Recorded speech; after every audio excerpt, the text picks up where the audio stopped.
They say you only truly know someone when they're forced to show their heart. The day Sarah Cunningham woke up in a pristine hospital room, tubes attached to her every limb. She realized there was only one way to know if her millionaire husband truly loved her. The doctors whispered about her fragile state, yet Sarah alone knew the coma was a ruse. What would her husband, a man named James Cunningham, do when he believed she was completely unaware? Would he remain the loving partner she'd thought him to be, or reveal a darker side that would shatter her world forever? Sarah Cunningham was born in a humble neighborhood on the outskirts of Buffalo, New York, to a small family of teachers. Her parents, Margaret and Philip Harrington, had instilled in her the values of hard work, honesty, and compassion. She often reminisced about the nights she and her brother David spent watching their parents grade papers by the dim light of a single desk lamp. They never had a lot, but there was always a sense of shared warmth, love, and an unbreakable bond. James Cunningham, on the other hand, came from the famed Cunningham family, a lineage with roots deep in Manhattan's upper echelons. Wealth and influence practically flowed through his veins. If you walked down Fifth Avenue and asked about the Cunninghams, you would hear tales of their ventures in real estate, technology, and philanthropic foundations.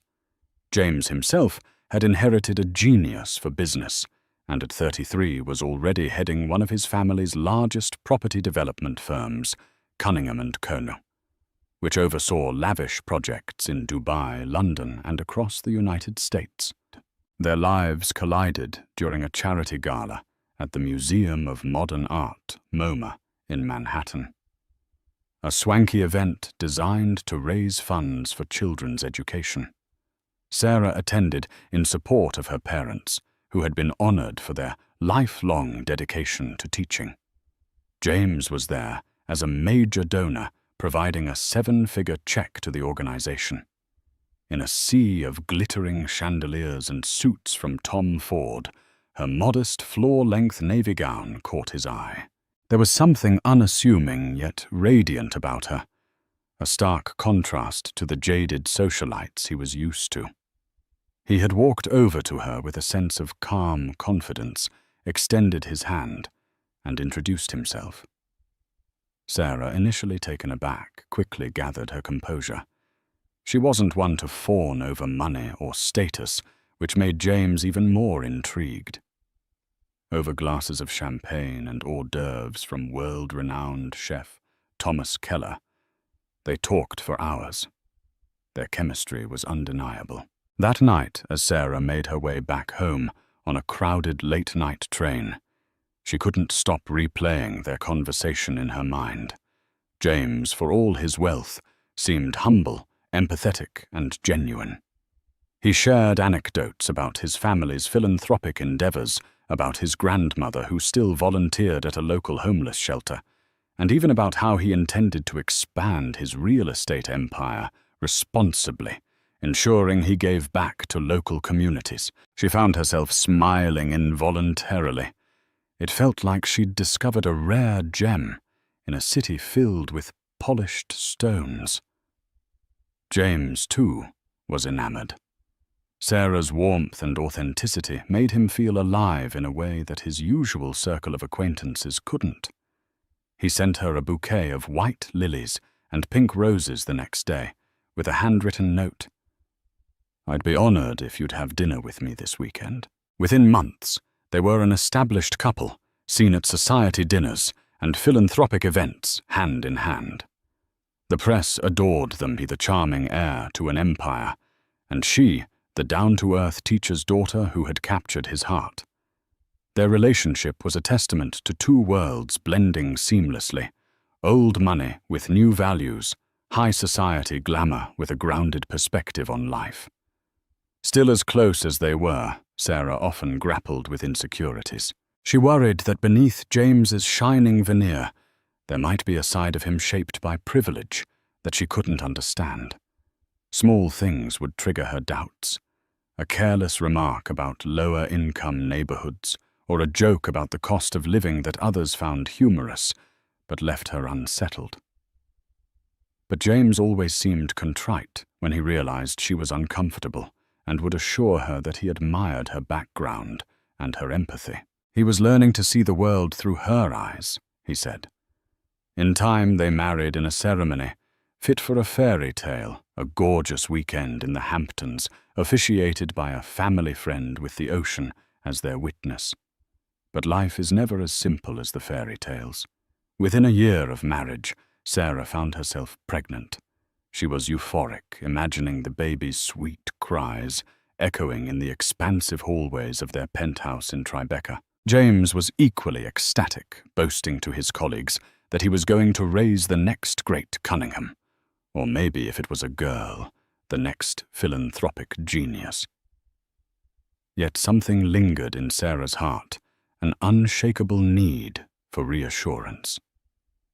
While she loved her husband, the subtle pangs of fear grew more pronounced as her belly swelled.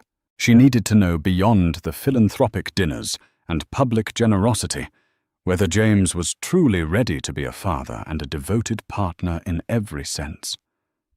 His life had been so entwined with power and money. Could he prioritize family over the relentless pursuit of wealth? Sarah's pregnancy was declared high risk due to certain medical complications. Dr. Anthony Rosen, her obstetrician at Mount Sinai Hospital, meticulously tracked her condition.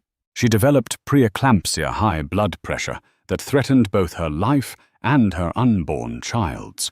Dr. Rosen insisted on regular checkups, bed rest, and round-the-clock monitoring. James, for his part, insisted on hiring the best nursing staff money could buy. Their lavish penthouse transformed into a miniature medical facility with advanced equipment, on-site nurses, and a private ambulance on standby. But in the midst of all these expensive measures, Sarah felt an odd absence. James was still present. Physically, he came home every night, kissed her forehead, asked perfunctory questions about her health. Yet she noticed his mind seemed perpetually occupied with work. His phone was always buzzing. She would catch him scrolling through emails while she tried to talk about the baby's progress. Board meetings, property launches, investor dinners. He seemed to juggle them all seamlessly, but his attention on her felt divided. One night, when she had difficulty sleeping, Sarah found him in his study at 2 a.m. He was on a conference call with a client from Dubai, the city lights reflecting against the sleek glass of their windows. He ended the call the moment he saw her concerned she was unwell. She felt tears form in her eyes, telling him how alone she felt, how terrified she was about her health and the baby's. James enveloped her in his arms, promising to be there to support her no matter what. Yet as she left the room, his phone rang again, and he glanced at it with the same longing he once reserved for her. She couldn't help but feel replaced by business demands. During this period, Sarah's mother, Margaret, visited often. Margaret was quick to notice Sarah's anxiety. "Honey," she said, "James is a good man, but he's under a lot of pressure. The Cunningham name is a huge responsibility." Sarah listened intently, but couldn't dispel the image of her sleepless nights in the penthouse, while her husband was thousands of miles away, mentally engaged in business deals. It was during one such restless night, while reading an article online about unwavering commitments, that an absurd plan formulated in her mind. What if she tested James's devotion in the most extreme way possible? Was there a chance that if she put herself in a life-or-death scenario, she'd finally see his true colors? The thought frightened her, but it also gripped her. She recalled a dramatic story someone had told at a dinner party about a woman who pretended to be grievously ill to see if her partner truly cared. Could that work for her? As her pregnancy advanced and the risk to her health increased, The stage was almost set for a scenario that no one would question. If she fell ill, deeply ill, how would James respond? Would he step away from everything to be by her side, or would he hire more staff and continue gallivanting across the globe for business? She kept these thoughts hidden, locked in the most secret part of her soul. It felt sinful to even consider orchestrating a scenario that manipulative, but the alternative, living with unanswered doubts, seemed worse. She justified it to herself as a final test before the baby arrived. If James failed her, she'd need to make some difficult decisions about the future. If he passed, she could welcome the child without the burden of constant fear and suspicion. Months passed, and Sarah's due date loomed just 8 weeks away. Tension in the Cunningham household was palpable. Doctors were worried about her increasing blood pressure, and James was frequently called away for critical business matters. One afternoon, Sarah was alone in the penthouse, standing by the window, when a wave of pain shot across her body. Startled, she staggered to the couch, her heartbeat thrumming in her ears. Was this labor? Was the baby in trouble? She reached for her phone to call Dr. Rosen, but the pain worsened and she dropped the device. The next thing she remembered was waking up in a room with antiseptic smells, bright fluorescent lights, and the low hum of medical machines. Her vision was blurry, and she felt a dull throbbing in her arm, where an IV was inserted. As the world came into focus, she saw her mother and father perched on chairs near her bed, their eyes red from crying. James was nowhere in sight. Alarmed, she tried to speak, but her throat was dry and only a croak emerged. Margaret noticed and rushed over, placing a gentle hand on Sarah's forehead. "You're at Mount Sinai Hospital, sweetheart," Margaret explained softly. "You collapsed. The doctors said it was your blood pressure." Sarah tried to sit up, anxiety buzzing in her chest. "Where's James?" she managed to whisper. Margaret exchanged a glance with Philip, then reluctantly explained. "He was here earlier, but he stepped out for a meeting." At first, Sarah felt a sharp pang of disappointment, but then her mind seized the opportunity. This is it, the chance to see if he'd truly be there for me. She pressed her head back into the pillow, eyes welling with tears that stung with betrayal, but also a grim resolve. Perhaps the time had come to put her plan into action. After a thorough examination, Dr. Rosen concluded the situation was dire enough to keep Sarah under constant observation. She was advised complete bed rest until the baby's birth. The next day, James arrived in a flurry, apologizing for his absence, claiming it had been an unavoidable emergency meeting about a multi-million-dollar deal. He showered Sarah with roses, a new diamond-studded necklace, and a promise to never leave her side again. Deep in her heart, Sarah felt both comforted and dubious. She told him she appreciated his devotion, but asked if it would really be possible for him to put the business aside until she fully recovered. His face paled slightly, as though she'd asked him to forfeit his entire fortune. "Of course," he answered, though his voice was hesitant. "I'll manage somehow." He never truly convinced her, and as the days stretched on, James's phone calls came more frequently. Text messages, frantic emails, and hushed conversations outside the hospital room replaced the quiet devotion she longed for. The tension in Sarah's chest expanded, pressing against her lungs in tandem with her rising blood pressure. By the end of the 3rd day of her hospital stay, Sarah made the decision. She would fake a coma, a medically induced sedation, so she could watch James's behavior without him realizing she was conscious. To orchestrate such a scheme, Sarah needed help. She found an unlikely ally in Dr. Rosen's head nurse, Barbara Mahoney, a compassionate yet pragmatic nurse with years of experience. Barbara was initially appalled at Sarah's request, reminding her that unnecessary sedation could pose risks to both her and the baby. Sarah pleaded, explaining her emotional turmoil, her fear about James's true loyalties, and the fact that her mental health was suffering. She wanted to time it carefully so that it wouldn't directly harm the baby. Nurse Barbara was reluctant, but eventually she agreed to help by minimizing sedation while using non-toxic solutions that would render Sarah in a near catatonic state for short periods of time, enough to fool James, but not enough to endanger her health or the baby's. Dr. Rosen, for ethical and professional reasons, remained unaware of the complete plan.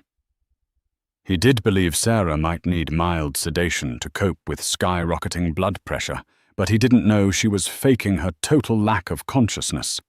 Nurse Barbara, who had seen many families wither under high-stress medical conditions, could empathize with Sarah's desire to know the truth.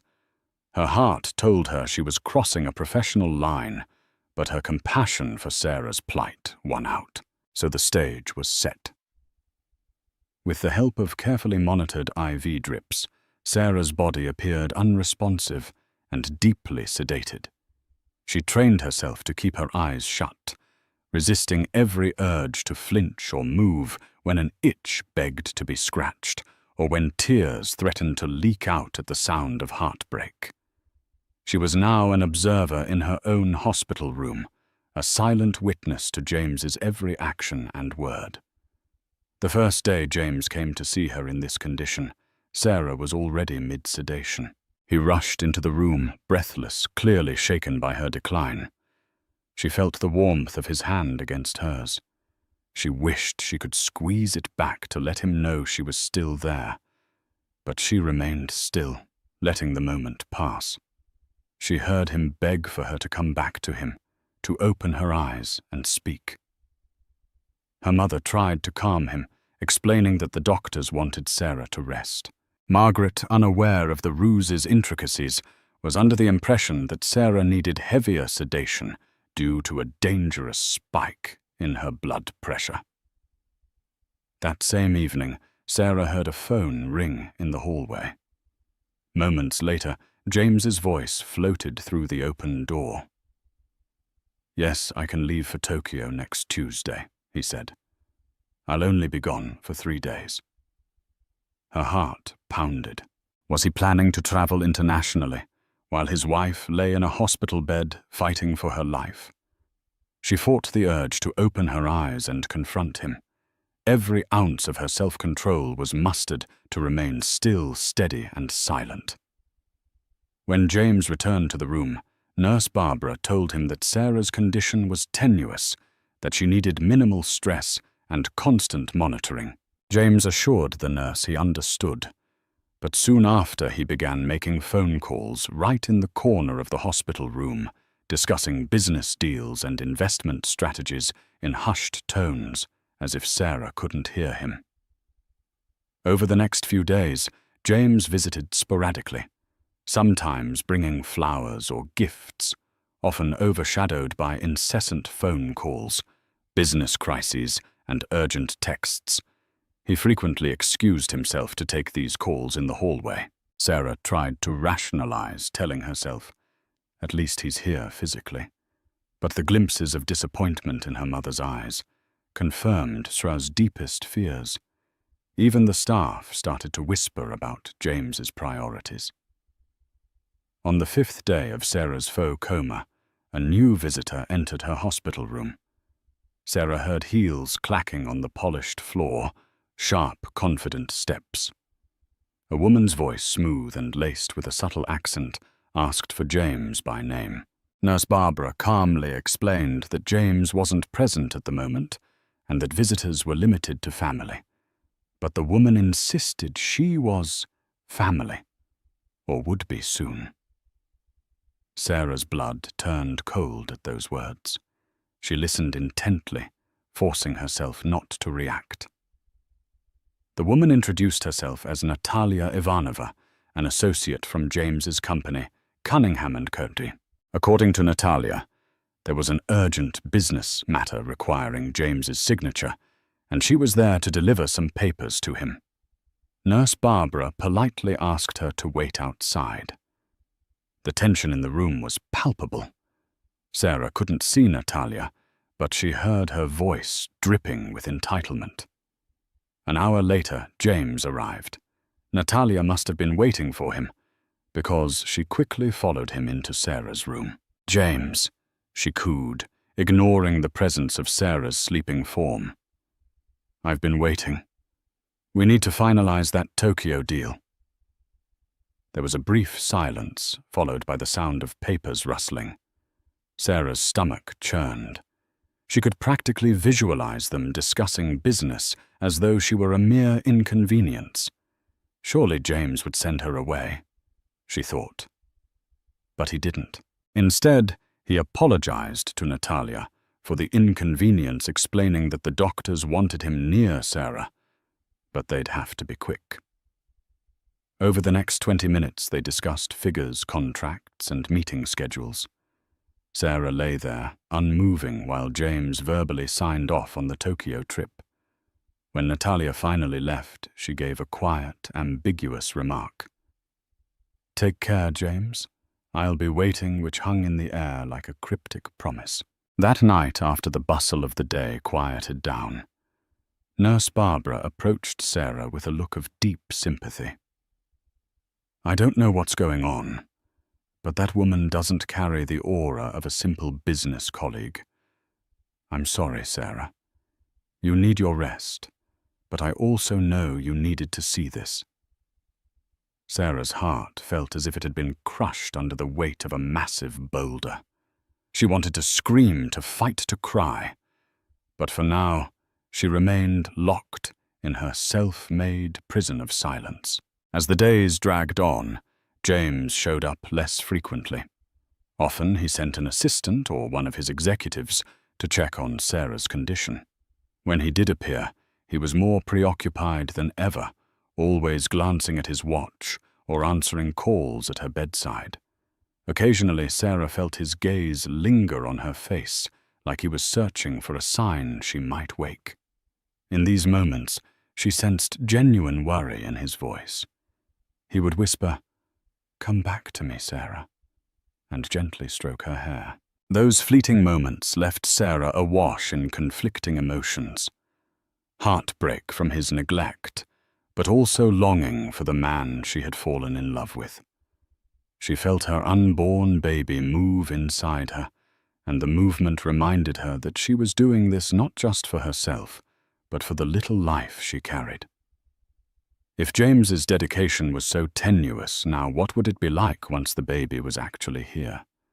Her parents visited daily, offering solace, praying at her bedside. David, her brother, flew in from Chicago, torn between anger at James and fear for Sarah's health. James's parents, influential figures in New York society, visited only once, accompanied by a flurry of reporters who were shooed away at the hospital entrance. They expressed perfunctory concern for Sarah, apologized for James's hectic schedule, and assured the staff that the Cunningham family spared no expense for her treatment. Behind closed eyelids, Sarah seethed. It was one thing for James to be busy, but for his entire family to treat her condition like a PR exercise made her feel like a prop, not a beloved member of their clan. Days turned into a week, then nearly 2. James still had not cancelled the Tokyo trip. Sarah heard enough snippets of conversation to piece together that he planned to leave in a few days while his wife was still comatose. She felt the first real stirrings of anger morphing into resolve. She began to question whether continuing the ruse was worth the mental anguish. Perhaps she already had her answer. James's priorities lay elsewhere, not by his wife's bedside. And yet some part of her clung to hope, waiting for a miracle that might prove she was wrong. On the morning James was scheduled to fly to Tokyo, Nurse Barbara discreetly informed Sarah that James had already left for the airport. The heartbreak was immense, like an earthquake shaking her very core. She'd truly hoped he might choose her over this business deal at the last minute. But no. Silence and a hollow space where he once stood. That afternoon, Natalia Ivanovna reappeared. This time she was on the phone with someone speaking in a tone that suggested intimacy. "Yes, James," she said. "I'll see you tonight at the Ritz-Carlton in Tokyo. Everything's arranged." She ended the call with a gentle laugh. Then, in an unexpected move, Natalia spoke softly into the void of Sarah's hospital room. "Don't worry, Mrs. Cunningham. I'll take care of James while you're away." She placed a small envelope on a nearby table and left her heels clacking ominously down the corridor. Sarah felt the world around her tilt. 1,000 questions battered her mind. Was Natalia implying an affair, or was it just business? The envelope Natalia left on the table seemed to mock her incapacitated state. Sarah had to see it.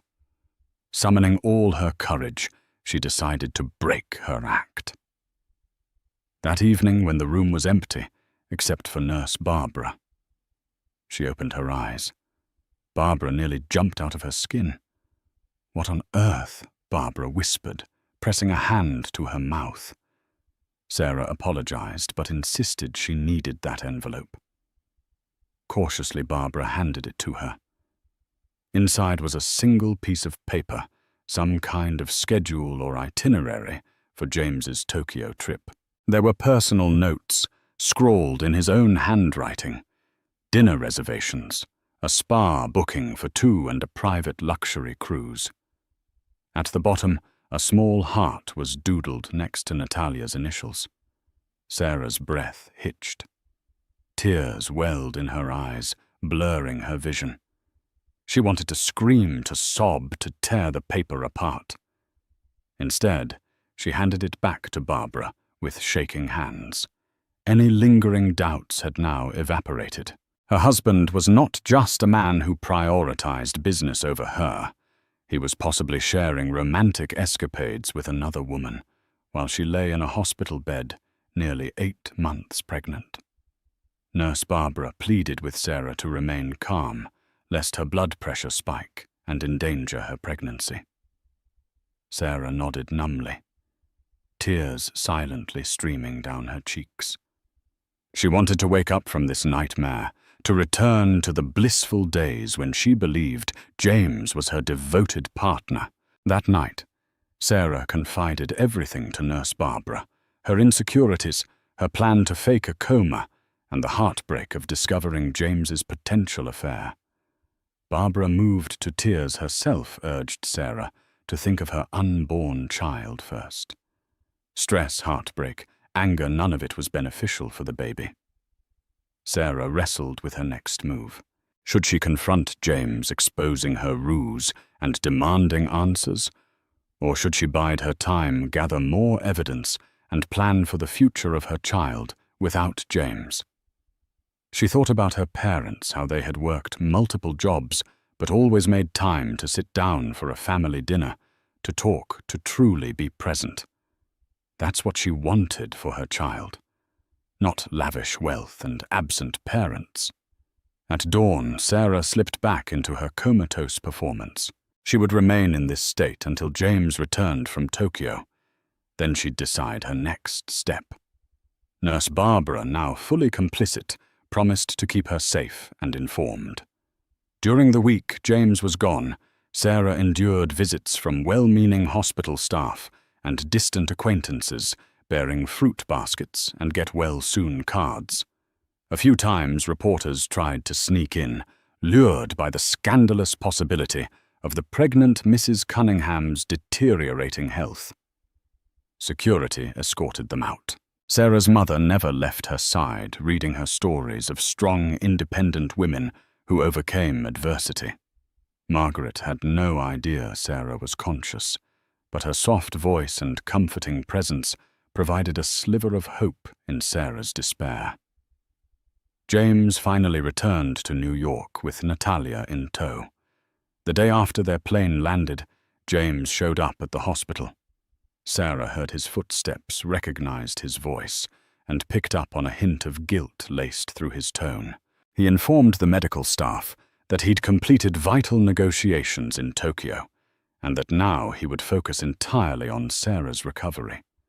Natalia was not with him in the room this time, but Sarah's mind conjured vivid images of the two of them in Tokyo's finest restaurants and hotel suites. She shuddered internally, fighting the urge to lash out. The next few days saw James park himself at the hospital, occasionally stepping out for phone calls. He appeared remorseful, perhaps sensing how precarious Sarah's condition was. "I love you," he whispered into her ear one evening when he believed she was unconscious. "I promise to do better. Please come back to me. I can't lose you." Sarah's heart twisted in turmoil. Did he truly regret his actions? Or was this just another performance, a guilt-driven show he put on, because he feared public scrutiny? On the third day of James's return, Dr. Rosen approached him with guarded optimism. "She's been stable," Dr. Rosen noted, "and I think we may try reducing her sedation to see if she regains consciousness." James's eyes brightened. "Do it," he urged. "I need my wife back." Sarah overheard everything. She knew the moment of reckoning was near. That evening, Nurse Barbara administered a smaller dose of sedatives, just enough to keep up the pretense while Dr. Rosen did his routine checks. When James left for a business call, Barbara whispered to Sarah, "He wants you conscious, ironically. This is your chance. Are you ready?" Sarah nodded minutely, her heart pounding. The day she'd confront her husband and the father of her child was close at hand. When morning light spilled into the hospital room, Dr. Rosen declared it was time to bring Sarah out of sedation gradually. Sarah pretended to stir groggily, fluttering her eyelids and letting out a soft moan. James leapt from his chair and seized her hand, tears glistening in his eyes. "Sarah, can you hear me?" he asked, voice trembling. Slowly, Sarah let her gaze settle on him, feigning confusion as if emerging from a dream. Dr. Rosen and the nurses played their parts, checking her vitals, applauding her progress. Margaret, Philip, and David crowded into the room, crying tears of joy. Sarah felt a pang of guilt for having deceived them all, but it was overshadowed by her swirling emotions regarding James. Over the next few days, she played the role of an amnesiac patient, claiming she remembered collapsing, but nothing about her time in the hospital. James seized this chance to rewrite history. "I've been here by your side every day," he claimed. "I flew to Tokyo only for a crucial meeting, but I rushed back the moment I could." Sarah nodded, tears glistening in her eyes. He's lying, yet so confident in his lie. She wondered if there was any trace of shame in his heart for what he had done. Nurse Barbara remained close, giving Sarah understanding looks. Sometimes Barbara murmured that Sarah should reveal the truth, but Sarah wanted more time to see if James would confess on his own. Hope is a stubborn creature, she thought bitterly. One evening, after her family had gone home, Sarah and James were alone in the hospital room. He sat by her side, gently stroking her hair. She noticed how tired he looked, circles under his eyes, a slump in his posture. He opened up about a series of stressful deals, the Tokyo trip, and how terrified he was when she slipped into a coma. "That's all in the past now," he said, gazing into her eyes.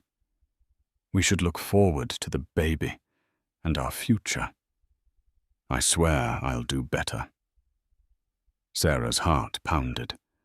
She took a shaky breath. "James," she said softly, "is there anything else you want to tell me? About Tokyo, Or maybe Natalia. He blinked, a flash of panic flickering across his features before he recovered. Natalia.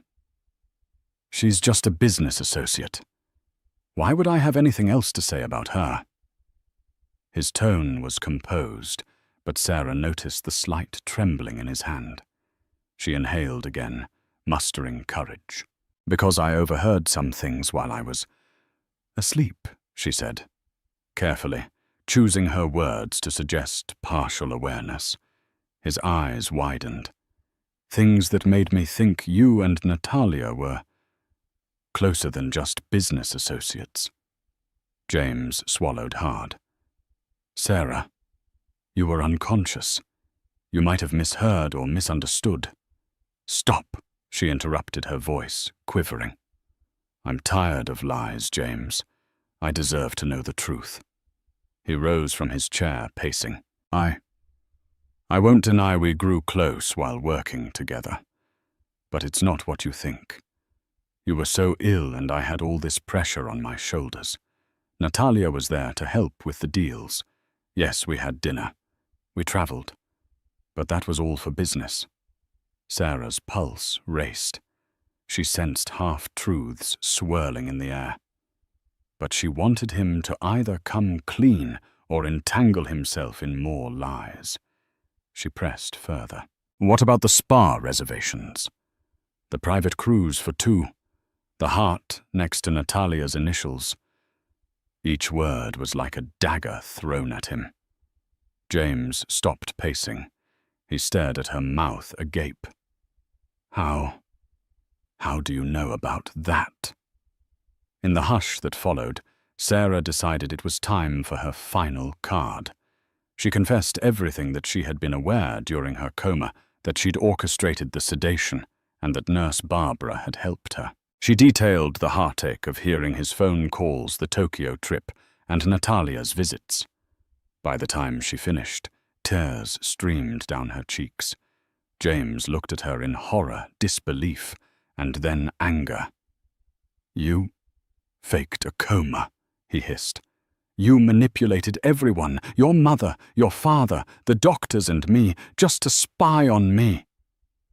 Sarah's voice trembled. I had to know if you truly loved me and our child, or if your business and other women were your real priorities. His face contorted a mixture of guilt and fury. What I did was misguided, he spat.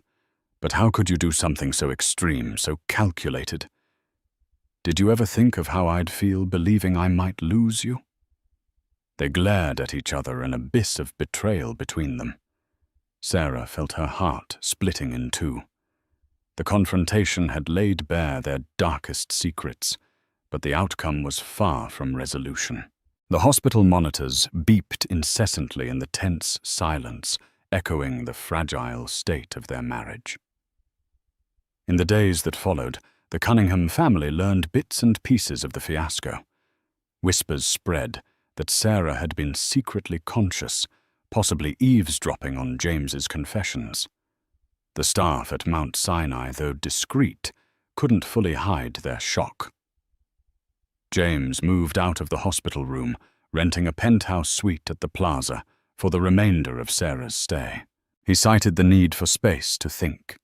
Sarah, in turn, felt a strange mixture of relief and sorrow. Her child was due in only a few weeks, and her husband was absent, entangled in a web of secrets and resentments. Her parents, unaware of the full truth, pressed her gently for answers. She gave them a watered-down version, that she'd been conscious earlier than they realized, and that she'd uncovered James's potential affair. Margaret wept quietly, horrified, that her daughter, who had grown up in a small, loving household, now faced the prospect of raising a child in a fractured family. Philip tried to remain diplomatic, urging Sarah to seek counseling with James, to not make hasty decisions. But Sarah felt a raw wound too fresh to mend with a simple apology or therapy session. Nurse Barbara worried incessantly about Sarah's stress levels. Dr. Rosen ramped up his monitoring, concerned about the baby's health. Sarah, lying in bed at night, often stared at the city lights twinkling outside her window. She imagined a parallel life in which James had stepped away from business the moment she fell ill, stayed by her side, devoted himself to her and the unborn child. In that parallel world, their marriage thrived, blossoming under adversity. But in reality, she had the twisted story of an absentee husband and an unscrupulous business associate who left no doubt about James's priorities. One stormy evening, thunder rolling over Manhattan, James returned to Sarah's hospital room unannounced. She was startled by his presence, noticing the dark circles under his eyes, the disheveled hair as though he hadn't slept in days. He sank into the chair beside her bed. For a moment, he said nothing, his expression a blend of remorse and exhaustion. Finally, he spoke in a hoarse voice. "Natalia and we did have an affair. It started before your coma. It was just once, I swear, and I regretted it the moment it happened. But when you got sick, I panicked. My business was in crisis. My personal life was unraveling, and I just made the worst decisions of my life." Sarah felt her throat tighten. Tears brimmed in her eyes. She'd suspected as much, but hearing him say it shattered the last vestiges of hope she'd nurtured. "Why tell me this now?" she whispered. He reached for her hand, but she recoiled. Undeterred, he kept his gaze on her. "Because I can't bear to keep lying. I know I messed up. I can't undo what I did, but I want to be honest moving forward. I made a vow to be there for you, to love you, and I failed. I've never felt more ashamed." Sarah sniffled, looking away. Outside, the rain pounded against the windows, mirroring the tempest in her heart. "And what do you expect me to say?" she asked, voice thick with emotion. James pressed his lips together. "I don't expect forgiveness, not now. But I need you to know that I choose you and our baby over everything else. I've already asked Natalia to transfer to our London branch. I want to cut off all ties. No more traveling, no more deals that take me away from you. I'll step down if that's what it takes. I want a chance to fix us." She closed her eyes. The pain was too fresh, the betrayal too deep. "I'm not sure you can fix what's broken," she said softly. "It's not just your affair, James. It's the fact that you were never truly here, that I felt alone even in your presence." They sat in silence for a long moment. James finally rose. "I understand," he murmured. "I'll give you space. But please, please know I'm not giving up on us." As he left, Sarah felt both grief and an unexpected flicker of relief. At least the truth was out, no longer festering under layers of deceit. Only 1 week later, Sarah went into labor. It was a harrowing experience.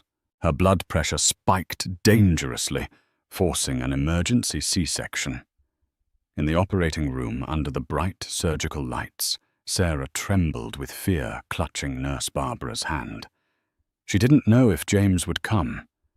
She hadn't spoken to him since his confession. But as the anesthesiologist prepared her for the procedure, James burst into the operating suite, clad in scrubs. His face was a mask of frantic worry. "I'm here," he whispered, taking her hand from Barbara. She let him hold it, too overwhelmed to protest. The surgery lasted longer than expected. Sarah's condition was complicated by her blood pressure, and at one point, she drifted into unconsciousness. When she awoke, she heard a baby crying, strong, vibrant cries that filled her with awe. Through bleary eyes, she saw James cradling a tiny bundle, tears coursing down his cheeks.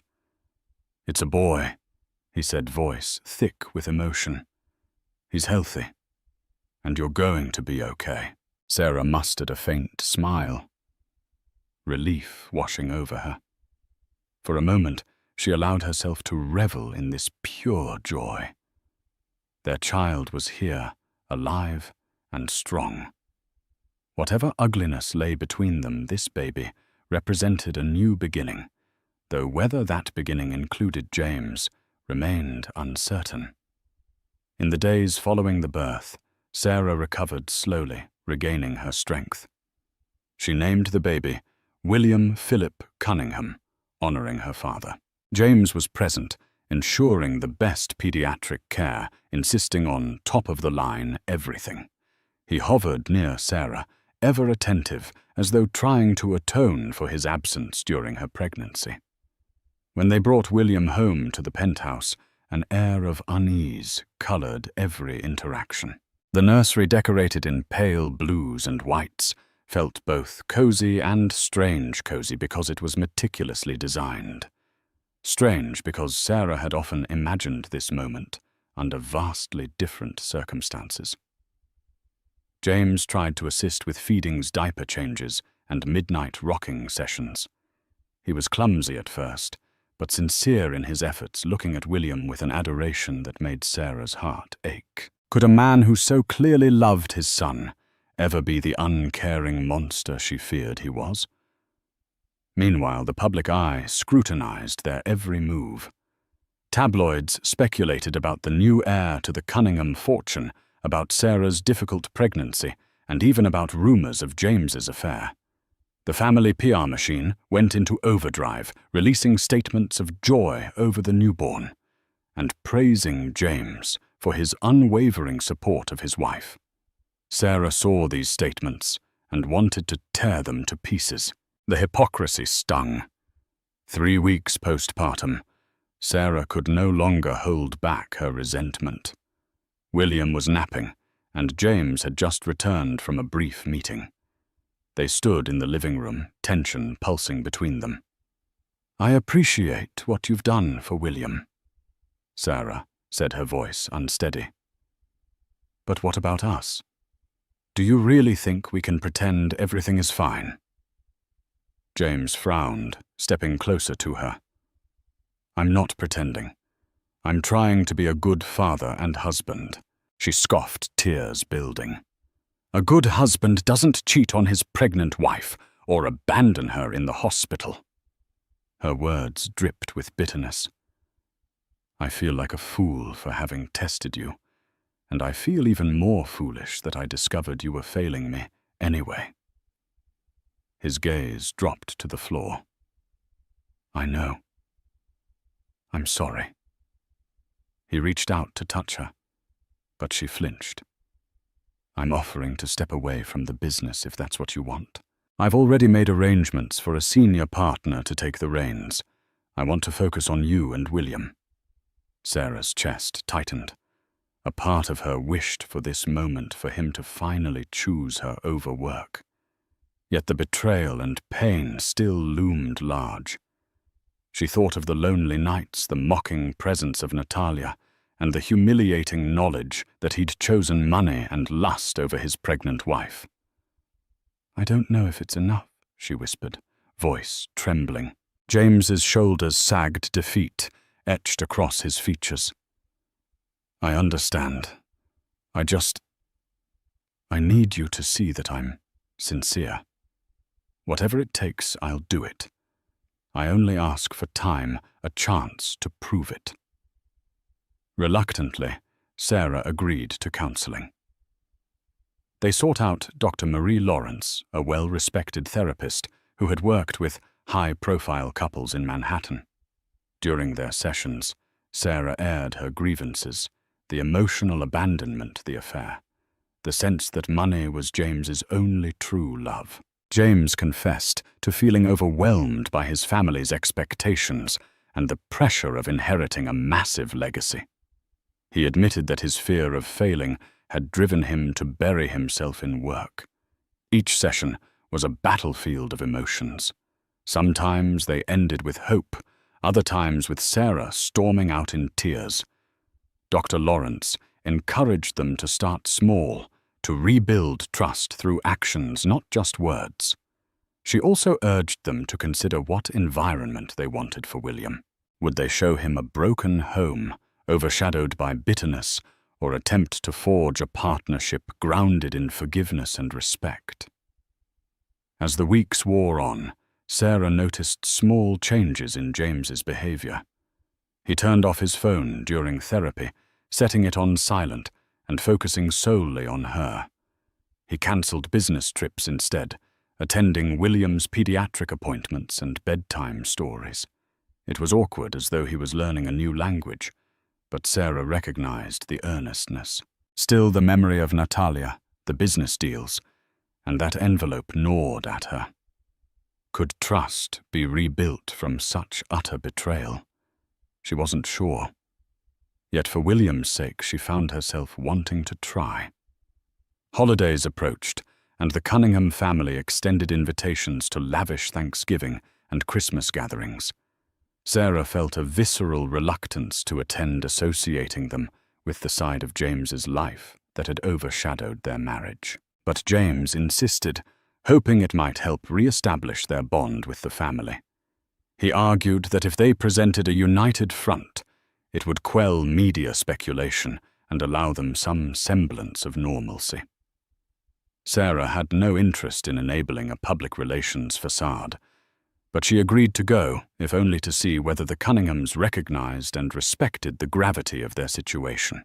At the Thanksgiving dinner, held in the Cunningham ancestral home in upstate New York, Sarah found herself surrounded by opulent settings, gold-rimmed dinnerware, century-old wine from the family cellar, and stilted conversations about business expansions. William was admired from a distance by family members, who exclaimed how wonderful it was to have another Cunningham heir. During the meal, James's mother, Clarissa, tried to engage Sarah in polite chatter. "My dear, you look radiant," she cooed, ignoring the tension that everyone else seemed to tiptoe around. "James has told us about your counseling sessions. That's so progressive of you two." Sarah forced a polite smile, biting her tongue to keep from retorting. Later that evening, as they drove back to Manhattan, Sarah broke the silence. "Your family behaves like everything is perfect, that there was never any scandal.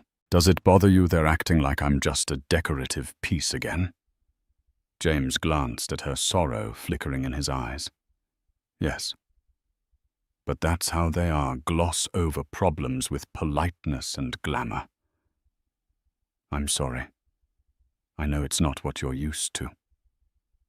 She turned to look out the window, stroking William's tiny head as he dozed in his car seat. "I just want truth, James. No more illusions." Over the next 2 months, Sarah noticed that James appeared more committed than ever to the family. He delegated most of his business duties, spent mornings feeding William, and even accompanied Sarah to postpartum checkups.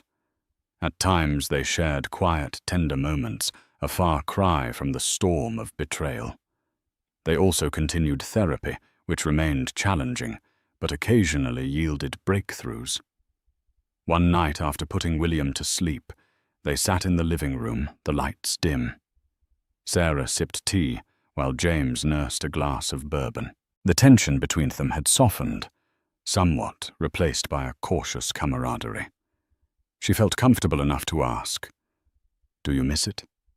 The meetings, the deals being at the center of everything." He gazed into the amber liquid in his glass.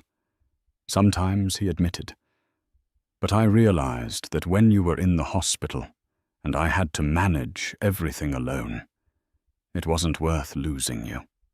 The cost was too high." Sarah nodded, her heart stirring with a complex mixture of affection and guardedness.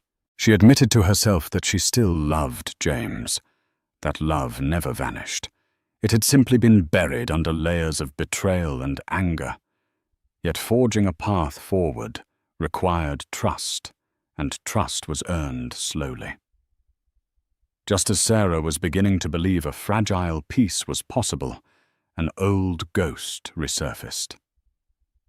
Natalia emailed James, stating she was pregnant. The message arrived on James's personal account late one evening. He was in the shower when his phone buzzed, and Sarah, hearing the notification, couldn't resist a glance. She froze when she saw Natalia's name in the subject line. With shaky fingers, she read the email. James, I didn't know how else to tell you. I'm pregnant. It might be yours. We need to talk. The words blurred before her eyes. She felt the air squeezed from her lungs, replaced by a surge of panic rage and heartbreak. She confronted James the instant he stepped out of the shower, hair still dripping. Holding up his phone, she demanded answers. His eyes widened in shock as he read Natalia's message. Sarah.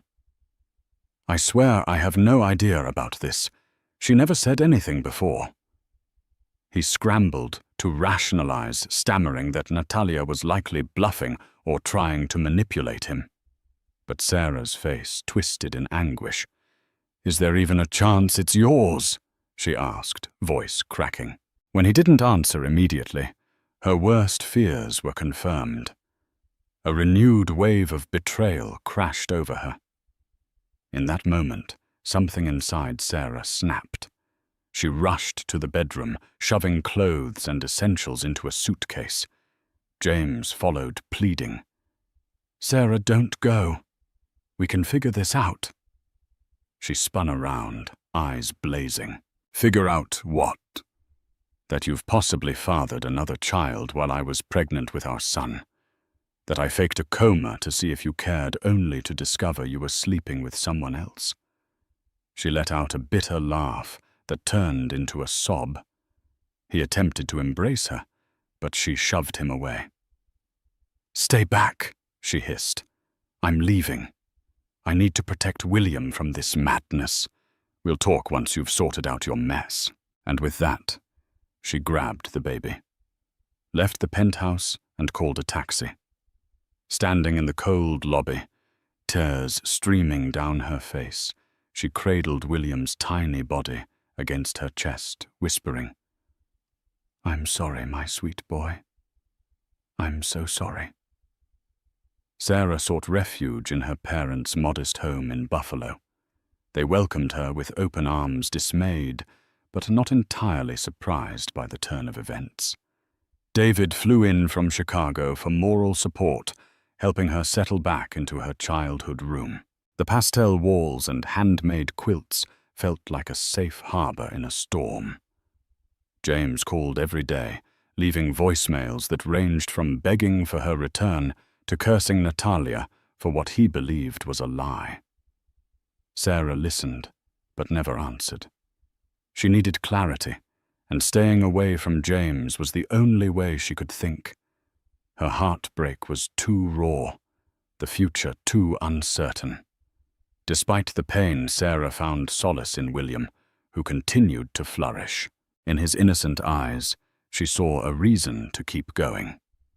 She resumed therapy sessions via video calls, confiding her turmoil to Dr. Lawrence. The therapist, though sympathetic, couldn't provide concrete answers about James's sincerity. Only you can decide if this relationship is worth salvaging, Dr. Lawrence told her. But remember, you and James have a child together. His well-being is paramount. A month after Sarah left, James sent her a text. Natalia's child isn't mine. DNA test proved it. Please come home. She stared at the message, heart pounding. She wanted to believe it was true. But trust was a fragile creature. She called him for the first time since she left. Sarah, he said, voice cracking with emotion, I'll send you the report. I had no choice but to give her what she wanted to prove paternity. It's negative. She was trying to manipulate me into returning to her or paying her off. Please, Sarah, come back. Let's move past this. Her shoulders shook with sobs as she listened. Relief flooded her, mingled with a dull ache of resentment. Even if Natalia's baby wasn't his, The fact remained that James's betrayal had ripped their marriage to shreds. She agreed to see him, but insisted on meeting at her parents' place in Buffalo, where she felt safe. James arrived in Buffalo desperate to make amends. On the porch of her parents' home, Sarah held William and listened in silence. James pleaded for another chance, vowing to resign from his company and focus solely on their family. Sarah's heart ached, torn between anger and the hope he might truly change. "I've given you chances," she said, voice trembling. "But this time there are conditions, therapy boundaries, and no second slip." James nodded, tears in his eyes. "Anything." As William cooed softly in her arms, Sarah whispered, "This is your last chance. Don't waste it." In the quiet of Buffalo, Sarah and James began to rebuild. He rented a small apartment nearby, attending therapy and joining her family's simple life. Walks in the park with William became their healing ritual. James showed change, less obsessed with status, more present. One starlit evening, Sarah asked, "Do you miss your old life?" He took her hand. "Not if it means losing you." Her heart softened. They weren't healed, but they were trying. Slowly, painfully, trust began to flicker again. In that backyard, beneath the stars, they found the fragile beginning of something worth saving. As dawn breaks over a new chapter in Sarah and James's life, they find themselves cautiously optimistic. Their marriage is far from perfect, scarred by the lies, betrayal, and that daring coma ruse. Yet amid the wreckage, they've discovered a spark, a small flame of possibility that with genuine effort and time might grow into the love they once believed in. Their journey stands as a testament. No relationship is without trials, especially one tested by wealth, ambition, and hidden secrets. In the end, it's the willingness to confront the darkest truths and take responsibility that can pave the way to a stronger bond. Before you go, please like this video, share it with your friends, and subscribe to our channel.